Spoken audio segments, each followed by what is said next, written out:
안녕하십니까. 알쓸성인 알아두면 쓸모있는 성경 속 인물 이야기 김신홍 목사입니다. 사랑하는 대도교회 성도 여러분, 한 주 동안 평안하셨습니까? 이제 저희 유튜브 강의도 이제 7강을 맞이하고 있고요. 이제 다음 주면은 마지막 강의입니다. 참 시간이 빠른 것 같다라는 생각이 듭니다. 우리 성도님들 키워드 잘 적고 계신지 모르겠네요.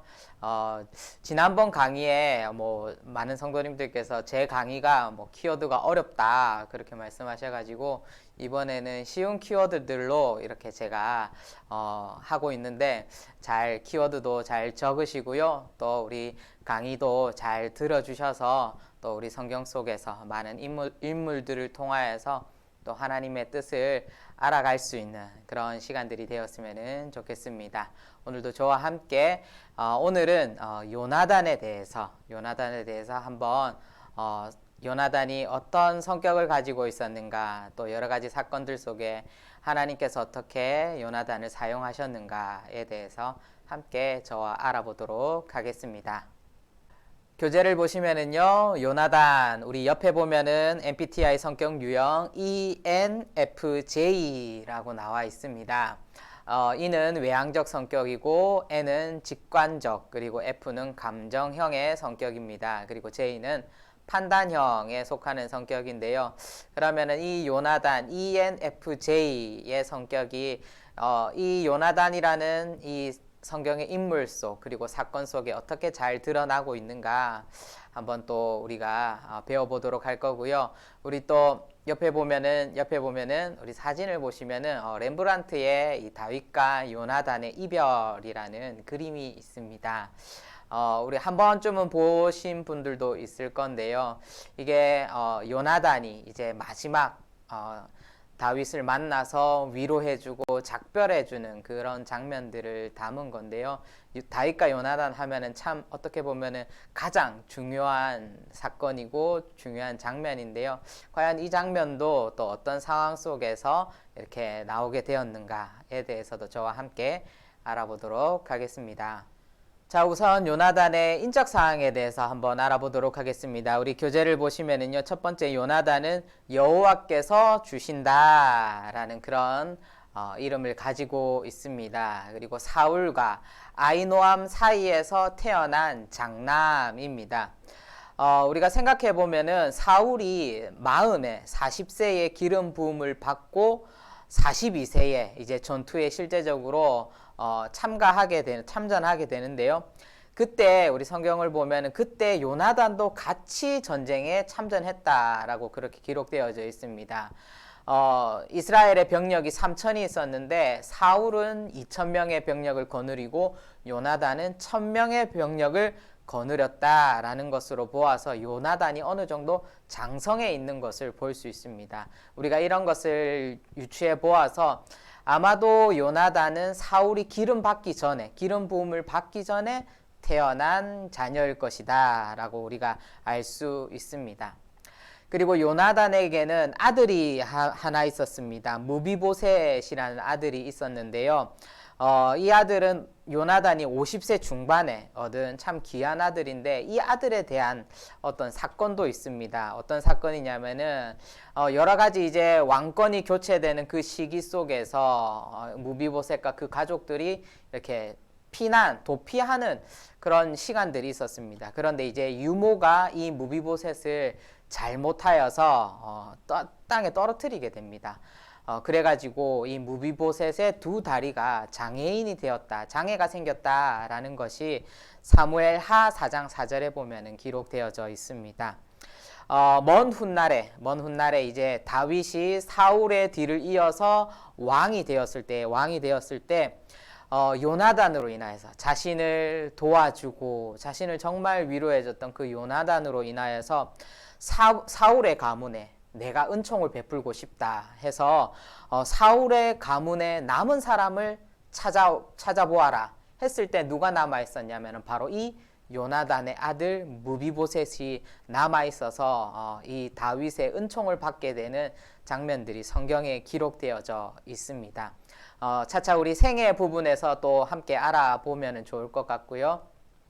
그리고 또 우리가 잘 알다시피 요나단은 다윗의 절실한 친구였습니다. 나이 차이는 어느 정도 있었지만 정말 이 요나단이 다윗을 친구 이상으로 또 어떻게 보면은 자신의 이제 왕과 같이 이렇게 따랐던 그런 인물이기도 합니다.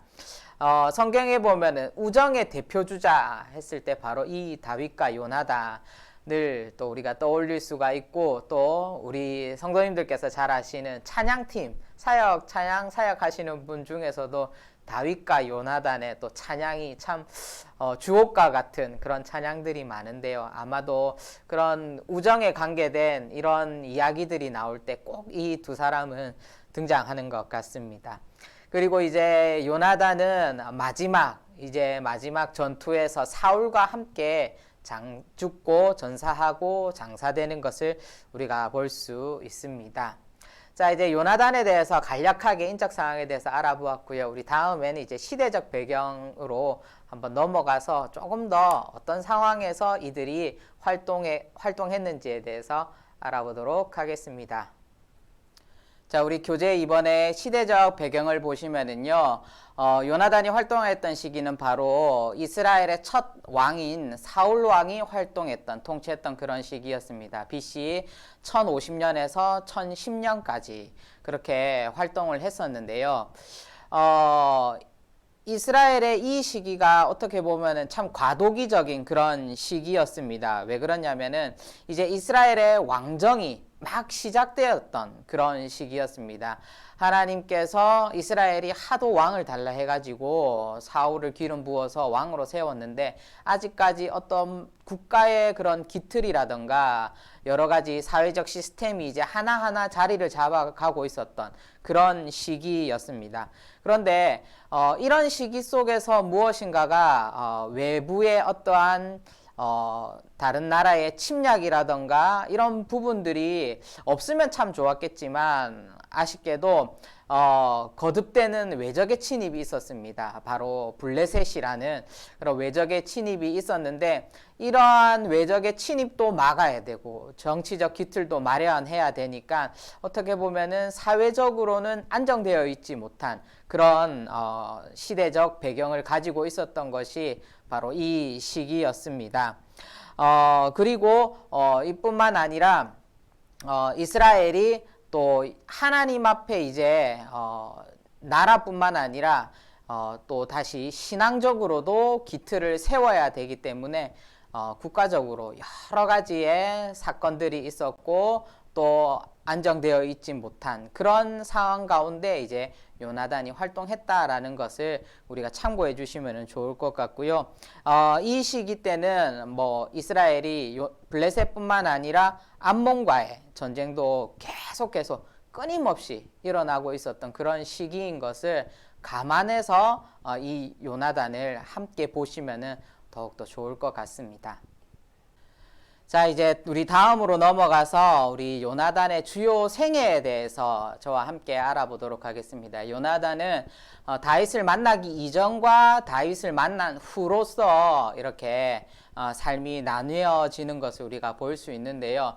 처음으로 이제 요나단이 등장한 것은 바로 믹마스 전투 때에 바로 요나단이 등장하는 것을 우리가 볼 수 있습니다.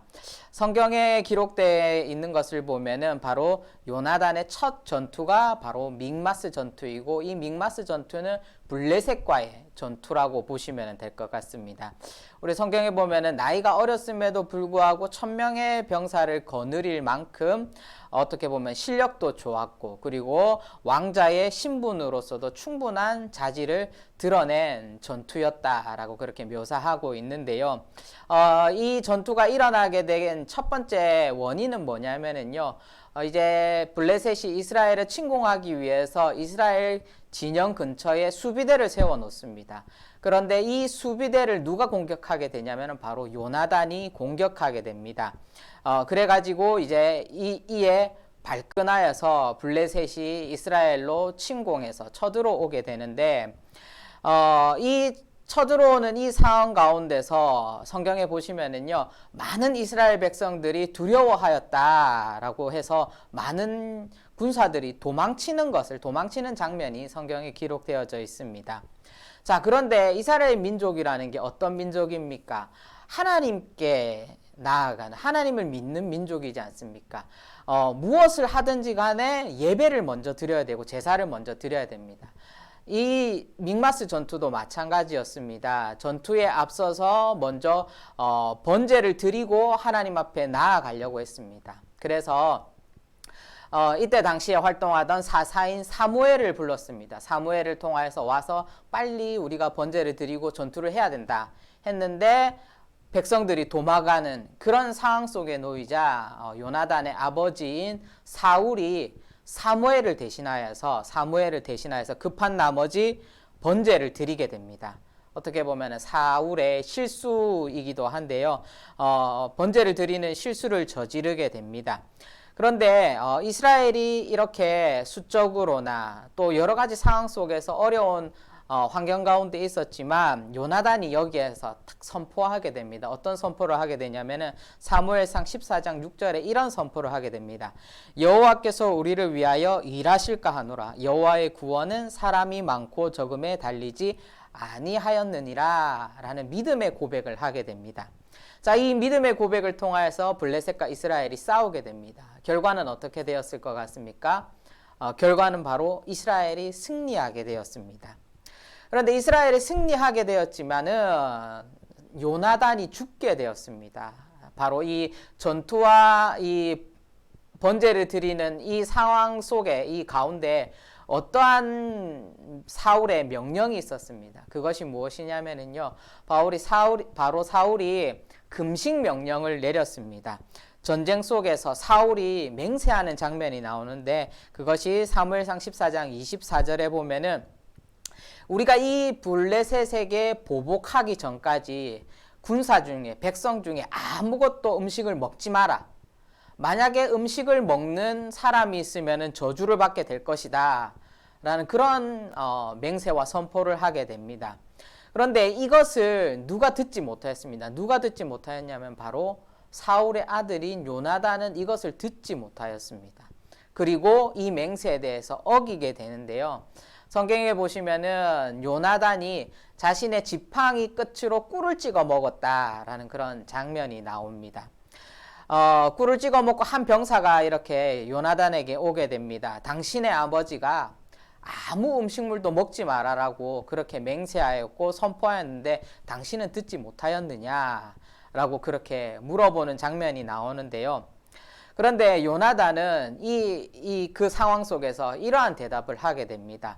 이 전쟁 속에서 아무것도 먹지 못하는 것이 말이 되느냐.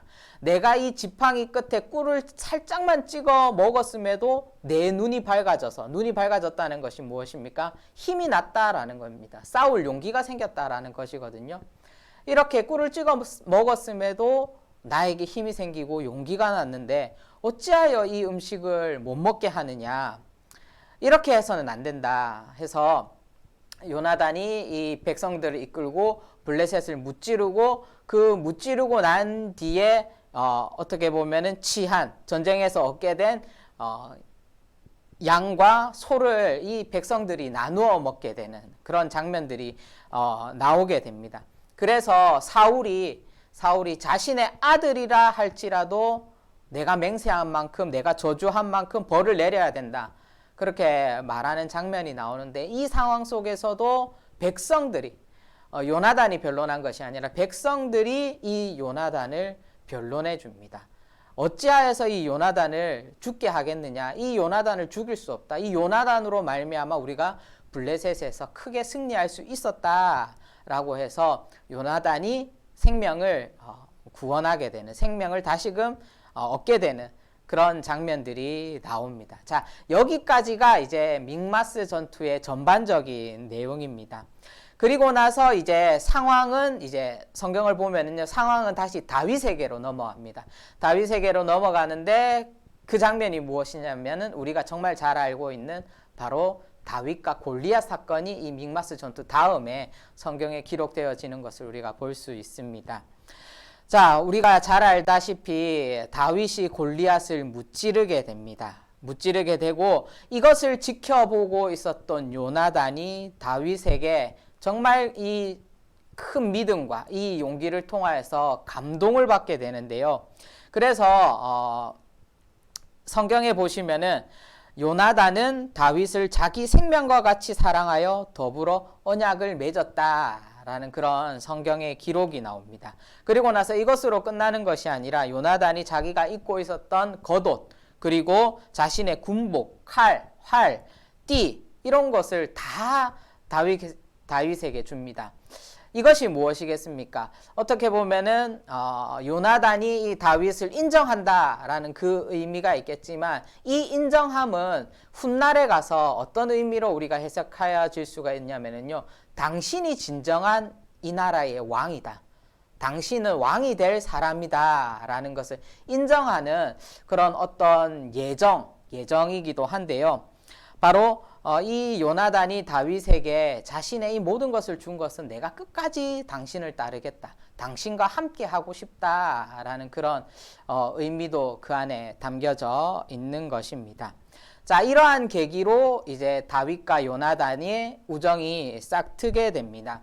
그런데 이 다윗과 골리앗 사건 이후에 성경에 보면은요, 소문이 퍼지게 됩니다. 어떤 소문이 퍼지게 됩니까? 사울이 죽인 자는 천천히요, 다윗이 죽인 자는 만만히로다 라는 그런 소문이 이 이스라엘 땅에 퍼지게 되는데, 바로 다윗의 인지도가 계속적으로 높아지고 있는 반면 사울의 인지도는 점점 낮아지고 있다라는 것입니다.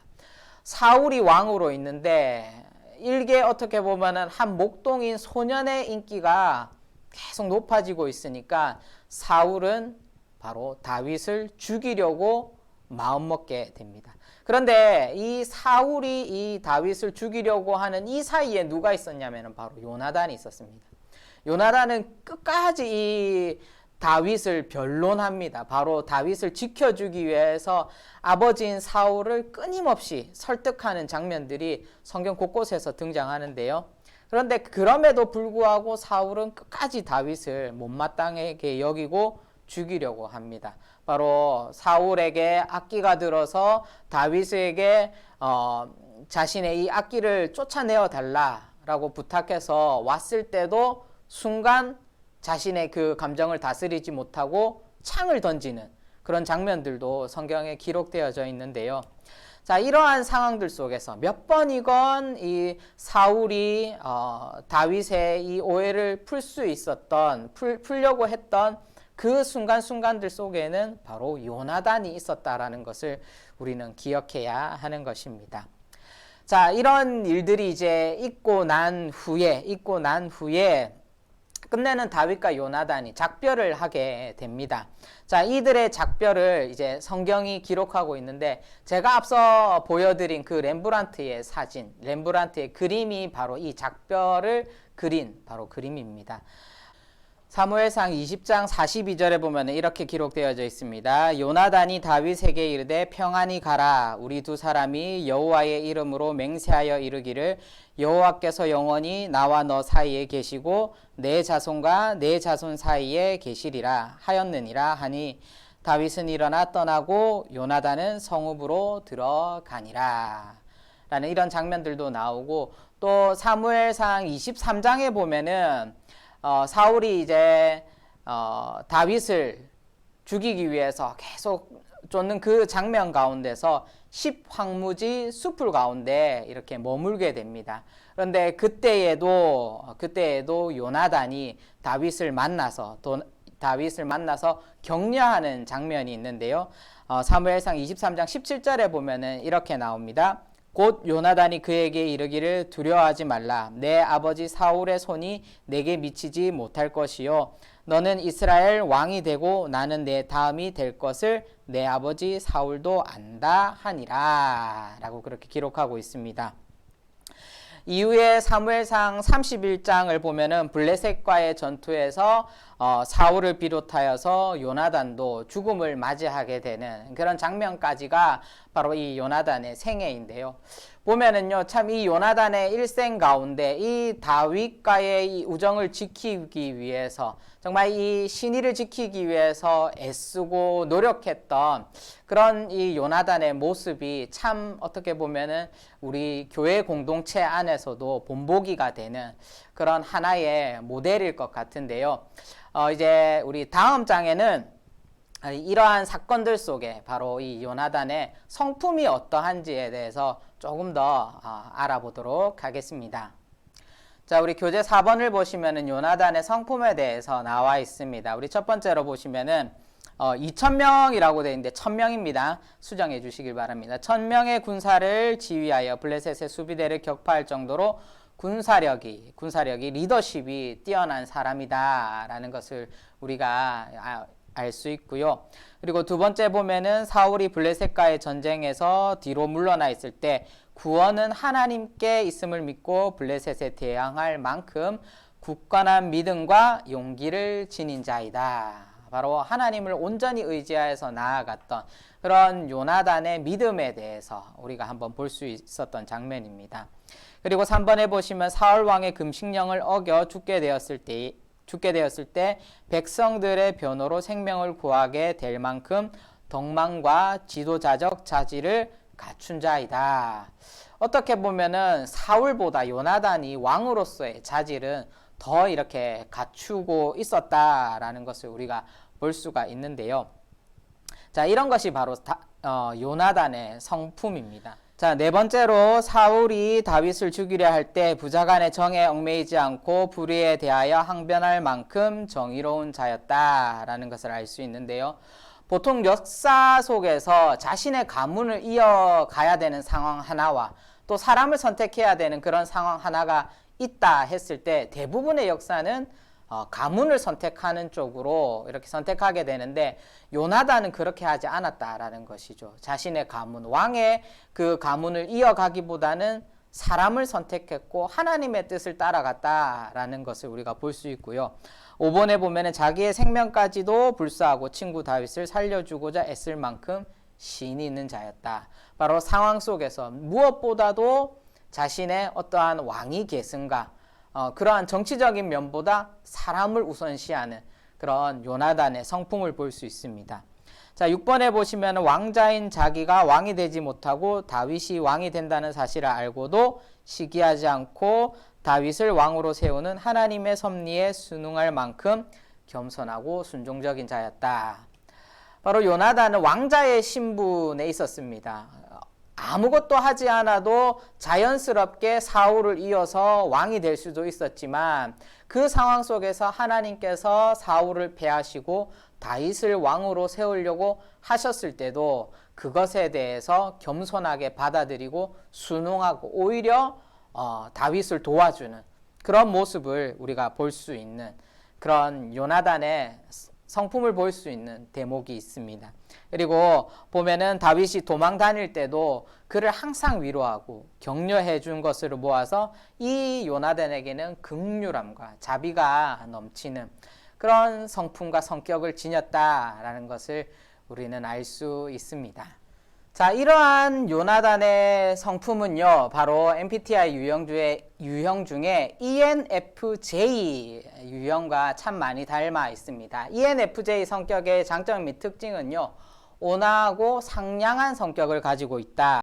그리고 충만한 열정이 항상 충만하다. 그리고 이타적인 태도, 인정이 많다. 다윗을 대하는 태도가 바로 이타적인 태도, 인정이 많은 것을 볼 수가 있고요. 또 의리 있는 성격, 가문을 선택하기보다는 사람을 선택하고 친구를 선택하는 그런 의리 있는 성격, 우직함 등이 있고 또 이 사울에게 어떻게 보면 다윗을 변호하는 그런 장면에서 능수능란한 언변의 능력을 가지고 있다라는 것을 우리가 알 수 있는데요. 자, 이러한 ENFJ의 실생활은 어떠냐면요. 정이 참 많습니다. 정이 참 많은 것이 ENFJ 성격이고요. 그리고 모든 일에 의미를 부여한다고 합니다. 작은 일에도 어떠한 사소한 일에도 하나하나 의미를 부여하는 것이 이 ENFJ의 성격 유형이고 평화주의자입니다. 사울과 다윗 간의 이 평화를 이룩하기 위해서 노력하는 모습을 볼 수 있죠. 그리고 또 퍼주는 것을 좋아하고 정의롭고 그리고 과거의 추억을 되새기기를 좋아하는 그런 성격 유형이 ENFJ 성격이라고 하는데요. 그런데 또 이 ENFJ는 고집이 있다고 합니다. 고집이 있어서 꼭 이 마음먹은 것은 꼭 해야 되는 그런 성격 유형에 속한다고 합니다. 자, 이러한 모습들이 참 이 어떻게 보면 요나단의 모습들과 참 많이 닮아 있는 것을 우리는 볼 수 있습니다. 자, 이어서 우리 다섯 번째로 구속사적 의미에 대해서 함께 알아보도록 하겠습니다. 우리 교재를 보시면은 다윗을 자기 생명과 같이 사랑하고 자신의 왕위까지 양보한 그런 사람이 요나단이었습니다. 자, 이러한 요나단의 모습은 바로 인류를 사랑하기 위해서, 인류를 구원하기 위해서 자기 목숨까지 버리신 바로 그 예수님의 사랑, 그리스도의 사랑을 잘 나타내는 그런 부분이라고 우리가 볼 수가 있고요. 자, 그리고 두 번째로 고난 중에 처한 다윗을 구원에 이루도록 끊임없이 중보해주고 돌봐주고 아껴주는 이러한 모습들도요, 바로 예수님의 모습, 바로 사람들을 위하여서 중보하시고 구원에 이르기까지 가르치시고 인도해 주시는 그런 예수님의 모습을 많이 닮아 있는 것이 바로 이 요나단의 모습입니다. 자, 우리 교재 6번과 7번은 교재를 참고해 주시면 좋을 것 같고요. 이제 8번에 보면은 우리 요나단에 대한 평가와 교훈에 대해서 한번 알아보도록 하겠습니다. 우리 교재 첫 번째를 보시면 요나단은 블레셋과의 전쟁이 외적으로 보기에는 턱없이 불리한 상황이었지만 구원이 하나님께 있음을 믿고 나아감을 통하여서 이스라엘의 승리를 가져왔다라는 것이죠. 바로 이것은 우리가 하나님을 믿는다고만 해서 그냥 우리가 마음속으로 믿는다고만 해서 바로 하나님의 역사가 일어나는 것이 아니라 그 믿음을 통하여서 행하였을 때에 그 하나님의 역사가 일어난다라는 것을 능력이 나타난다라는 것을 우리에게 가르쳐주고 있는 부분입니다. 자, 그리고 두 번째로 보시면은 자기의 생명같이 다윗을 사랑하고 그를 지키고자 끊임없이 애쓰는 요나단의 모습은 참된 교우 관계의 전형을 보여준다. 바로 이러한 우정, 정말 이 다윗과 요나단의 우정, 어려움에 빠졌을 때도, 절망 가운데 빠졌을 때도 정말 다윗이 그 목숨을 부지하기 위해서 도망다니는 그런 상황 가운데서도 바로 이 요나단이 도와주고 격려해주고 정말 이를 위하여서 끊임없이 중보하는 이런 요나단의 모습이 야말로 정말 우리가 이 교회 공동체 안에서 우리 모든 교우들 한 사람 한 사람이 가져야 될 그리고 또 실천해야 될 하나의 모델이 아닐까 그런 생각이 듭니다. 자, 그러면은 정말 우리가 신앙생활 할 때에 정말 우리를 위하여서 기도해 줄 친구가 있는가 다시금 한번 생각해 보시면 좋을 것 같고 또 우리가 그런 친구가 되기 위해서 정말 옆에 있는 성도를 위하여서 교우를 위하여서 정말 이 요나단과 같이 해줄 수 있는 그런 친구가 되어야 되지 않을까라는 그런 부분들도 생각나게 해주는 것 같습니다. 자, 3번에 보시면은 요나단은 사울의 분노 앞에서 이를 두려워하거나 어리석은 명예욕에 얽매이지 않고 생명을 다해 다윗을 변호하였다. 바로 지속적으로 사울이 다윗을 죽이려고 할 때도 끊임없이 요나단은 옆에서 다윗을 변호하는 그런 모습들을 우리가 볼 수 있습니다. 정말 때로는 우리의 인생 가운데에 어떻게 보면 불의와 타협해야 되는 그런 순간들이 늘 이렇게 우리에게 찾아옵니다. 그러면은 그 불의와 우리가 타협해야 되는가? 그렇지 않다라는 것이죠. 우리는 정말 말씀을 통하여서 그것을 불의와 타협하지 않고 하나님께서 주시는 그 지혜로서 그 모든 상황들을 해결해 나갈 수 있어야지 바로 그것이 우리 성도의 참된 모습이지 않을까라는 그런 생각들도 한번 해보았고요. 그리고 또 끝까지 끝까지 이 요나단이 다윗을 도와주었듯이 끝까지 우리를 위하여서 함께 하시는 그런 예수님의 모습 또한 이 요나단의 모습 속에서 찾아볼 수도 있는 대목입니다. 자, 그리고 네 번째로 요나단은 자신이 왕자임에도 불구하고 하나님의 뜻에 따라 다윗이 다음 왕이 될 것을 인정하며 순복했다. 자, 이것은 이기적인 사고가 가득하고 편안하고 안락한 자리에만 있으려고 하는 참 많은 현대인들, 또 그 중에서도 우리 신앙인들조차도 안락함을 추구하고 편안함을 추구하고 이기적인 모습이 혹시나 우리 안에 가득하지는 않는가, 다시 한 번 더 돌아보게 되는 그런, 돌아볼 수 있게 하는 그런 대목인 것 같고요. 그러면서 정말 우리의 삶 속에서 우리가 주변에 있는 교우뿐만 아니라 우리 지역에 있는 이웃들을 위하여서 정말 헌신과 양보, 그리고 또 도움을 통하여서 하나님의 뜻을 우리가 잘 나타내고 있는가 또 한번 우리가 생각해 볼 수 있는 그런 시간이었던 것 같습니다. 바로 우리가 신앙생활 하면서 정말 하나님의 뜻이 하나님께서 우리에게 주신 사명, 그것을 지키려고 할 때 여러 가지 고난과 어려움이 찾아오지만 그 가운데서 우리가 피하지 않고 하나님께서 주시는 말씀과 또 기도와 또 하나님께서 주시는 그 능력과 용기를 통하여서 하나님의 뜻을 이루어 나아가는 것이 바로 요나단과 같은 삶을 살아가는 것은 아닐까라는 그런 생각들이 들어졌습니다. 우리 성도님들께서도 이 요나단의 모습을 통하여서 정말 다시금 우리의 삶을 되돌아보면서 정말 나에게는 없고 부족하지만 요나단에게 있었던 정말 배워야 될 부분들을 함께 또 배우고 또 함께 실천하면서 정말 우리의 신앙이 날로 날로 성장해 나아갈 수 있었으면 좋겠습니다. 또 그렇게 되기를 축복합니다. 자, 오늘 저와 함께 요나단에 대해서 한번 알아보았는데요. 아름다운 우정의 상징 요나단이었는데, 우리가 이 렘브란트의 그림, 이제 조금 이 그림에 대해서 이해가 가시겠습니까? 그림을 보시면은 정면으로 보이는 사람이 바로 요나단이고 그 품에 안긴 사람이 바로 다윗입니다. 요나단의 모습을 보니까 참 왕자로서의 기품 있고, 또 제가 이 그림이 작지만 그림을 조금 더 이렇게 확대해 보면은 정말 이 요나단의 모습 가운데 다윗을 진심으로 위로하고 또 아껴주는 그 마음이 참 잘 담겨 있는 그런 그림이라고 생각되어집니다. 자, 오늘 요나단 저와 함께 이렇게 배워보았고, 이제 마지막으로 우리 키워드 한번 알아보도록 하겠습니다. 키워드는요, 다윗은 왕이 되었을 때에 요나단의 우정으로 말미암아 사울의 가문 중 남아있는 자에게 은총을 베풀었다라고 제가 우리 요나단의 인적 사항에 대해서 말할 때에 말씀드렸는데요. 그러면 이때에 요나단의 아들이 하나 남아 있었습니다. 아들이 남아 있었는데 이를 이제 다윗이 은총을 베풀게 되는데, 과연 이 아들은 누굴까? 이 아들의 이름이 무엇인지에 대해서 키워드지에 적어주시면 좋을 것 같습니다.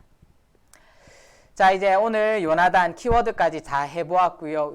저는 이제 다음 주 마지막 이제 8강 다음 주는 욥에 대해서 우리가 함께 또 알아볼 건데, 마지막까지 우리 유튜브 바이블 잘 마무리할 수 있는 우리 대도의 성도님들 되었으면 좋겠습니다. 저는 인사하고 마무리하겠습니다. 수고하셨습니다.